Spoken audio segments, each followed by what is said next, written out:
Hi friends, ఈరోజు మళ్ళీ మీకోసం ఇంకో పచ్చడితో వచ్చేసాను. అదేంటంటే నల్లేరు పచ్చడి అనమాట. పచ్చిమిర్చితో చేశాను లాస్ట్ టైము. ఈసారి ఎండుమిర్చితో చేశాను. ఒక్కసారి చూసి ట్రై చేసి మీకు ఎలా వచ్చిందో కామెంట్స్లో పెట్టండి. బాగుంటుంది, నేను చెప్పడం కాదు, ట్రై చేశాక మీరే నాకు కామెంట్స్లో పెట్టండి. ఇదిగోండి, నల్లేరు తీగ లేతగా ఉన్నప్పుడే తీసుకోండి, సరిపోతుంది. ఎండుమిర్చి ఒక 10 లేక 12 తీసుకోండి. చక్కగా స్టవ్ వెలిగించేసుకొని ఆయిల్ ఒక 2 స్పూన్స్ సరిపోతుంది. 2 to 3 స్పూన్స్, ఎక్కువగా అవసరం లేదు. ఇది చిన్న స్పూనే కాబట్టి. ఇంకా ఎండుమిర్చిని వేసేసుకొని లో ఫ్లేమ్లో ఫ్రై చేసుకోండి. హైలో పెట్టారంటే మాడిపోతుంది, ఓకేనా.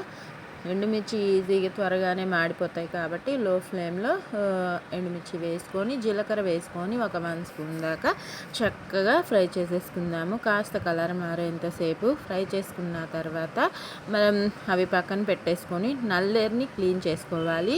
అంటే దానికి చివర్లు ఉన్నది తీసివేసుకొని చక్కగా వాష్ చేసుకొని దాన్ని కూడా మనం ఫ్రై చేసుకోవాలన్నమాట. ఇదిగోండి, ఈ విధంగా క్లీన్ చేసుకొని ఈ నల్లేరు తీగను కూడా మనం వేసి చక్కగా లో ఫ్లేమ్లోనే ఫ్రై చేసుకోవాలి. లేతగా ఉన్నాయి కాబట్టి ఈజీగానే మగ్గిపోతాయి. మగ్గిపోయిన వాటిని కూడా పక్కన పెట్టేసుకొని టొమాటోస్ ఒక 5 దాకా తీసుకున్నాను, మీడియం సైజ్వి. ఎండుమిర్చి ఎక్కువ తీసుకుంటే టొమాటోస్ కూడా ఎక్కువగానే తీసుకోవాలి కాబట్టి 5 టొమాటోస్ని తీసుకొని ఇలా 4 బద్దలుగా కట్ చేసుకొని వేసుకొని అవి కూడా లో ఫ్లేమ్లో చక్కగా ఫ్రై చేసేసుకుంటున్నాను. ఇంకా రోల్ దగ్గరికి వచ్చేసి ఎండుమిర్చి, ఉప్పు, జీలకర్ర వేసుకొని ముందుగా దంచుకోవాలి. అవి బాగా నలిగాయి అనుకున్న తర్వాత మన నల్లేరు తీగని కూడా వేసుకొని నేను చింతపండు కూడా నానబెట్టుకున్నాను. ఒక 2 రెబ్బల చింతపండుని వాటర్లో వేసి నానబెట్టి పక్కన పెట్టుకున్నాను.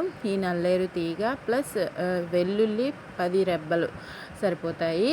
ఇదిగోండి, 10 రెబ్బల వెల్లుల్లి, దాంతోపాటు చెప్పాను కదా ఒక 2 రెబ్బల చింతపండు, అది కూడా వేసుకొని చిన్న నిమ్మకాయ సైజు అంత ఉంటుందన్నమాట. బుజ్జి నిమ్మకాయ ఉంటుంది కదా, ఆ సైజు ఉంటుంది చింతపండు. అది కూడా వేసుకొని ఇవి బాగా నలిగేంత వరకు దంచేసుకుందాము. ఇవి కూడా బాగా నలిగాయి అనుకున్న తర్వాత ఇంకా టొమాటోస్ ఫ్రై చేసి పెట్టుకున్న టొమాటో పీసెస్ని కూడా వేసుకొని చక్కగా నలిగేంత వరకు దంచేసుకుందాము. ఈ నల్లేరు తీగ అనేది మోకాలు నొప్పులకి చాలా మంచిదంట. తింటూ ఉండండి, దొరికినప్పుడల్లా తిని ఆరోగ్యంగా ఉండండి, ఓకేనా. మనం కొన్ని మర్చిపోయారు, ఇంతకుముందు చేసుకునే వాళ్ళంట. నేను అవైలబుల్గా ఉంటే మాత్రం కంపల్సరీ ట్రై చేస్తున్నాను. ఇంకా ఉల్లిపాయ పీసెస్ని కూడా వేసుకొని చక్కగా పచ్చడిని రుబ్బేసుకుంటే టేస్టీ నల్లేరు ఎండుమిర్చి పచ్చడి అయితే సూపర్గా రెడీ అయిపోయినట్టే.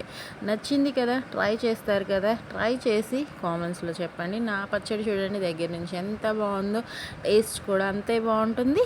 ఎప్పుడు చెప్పే విషయమే. ఆరోగ్యంగా తినండి, సంతోషంగా ఉండండి. ప్లేటింగ్ వీడియో కూడా దీనిలోనే చూపిస్తున్నాను నేను.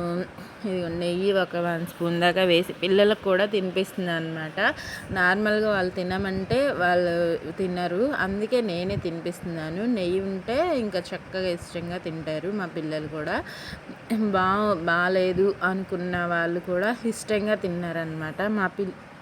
మా అబ్బాయి సరిగ్గా తిన్నాడు, వాడు కూడా ఇష్టంగా తిన్నాడు. ఇదిగోండి, ఇంకా ఫస్ట్ ముద్ద పచ్చడితో పెడతాను వాళ్ళకైనా నాకైనా సరే. చాలా బాగుంటుంది ఫ్రెండ్స్, నేను చెప్పడం కాదు. ఎర్రగా బాగుంది కదా. మనం తినే రూపంలో చేసుకునే పద్ధతి మార్చుకుంటే ఏదైనా తినగలిగేలా ఉంటుంది. ట్రై చేస్తూ ఉండండి. Bye friends, thank you for watching.